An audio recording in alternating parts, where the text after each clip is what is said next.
ছেলে তারেক রহমানকে সাথে নিয়েই বিএনপি চেয়ারপারসন বেগম খালেদা জিয়া দেশে ফিরবেন বলে জানিয়েছেন দলটির নেতারা। তারা বলছেন, ভারত গণহত্যাকারী শেখ হাসিনার ভিসার মেয়াদ বাড়িয়ে দেশটির গণতন্ত্রকে অবমূল্যায়ন করছে।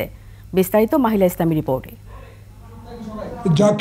জাতীয় প্রেস ক্লাবে সমাবেশে যোগ দেন বিএনপির চেয়ারপারসনের উপদেষ্টা। মা ছেলেকে নিয়ে বাংলাদেশে আসবে, কেউ ঠেকাতে পারবে না তার জনপ্রিয়তা। রাজধানীর গ্যান্ডারিয়ায় জুলাই অভ্যুত্থানে নিহত পরিবারের সাথে সাক্ষাৎ করেন দলের সিনিয়র যুগ্ম মহাসচিব রুহুল কবির রিজভী। সে সময় তিনি বলেন, ভারতে আশ্রয় নেওয়া হাসিনার ভিসার মেয়াদ বাড়ানোর বিষয়টি বাংলাদেশের জনগণ ভালোভাবে নেয়নি।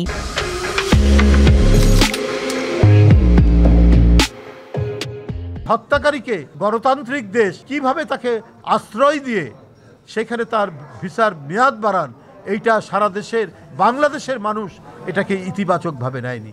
পাঠ্য বই ছাপার সাথে হাসিনার ঘনিষ্ঠজনেরা জড়িত অভিযোগ করে তিনি বলেন, নতুন বই বিতরণ নিয়ে শিক্ষা উপদেষ্টার মন্তব্য দায় এড়ানো। শেখ হাসিনা কি করেছেন?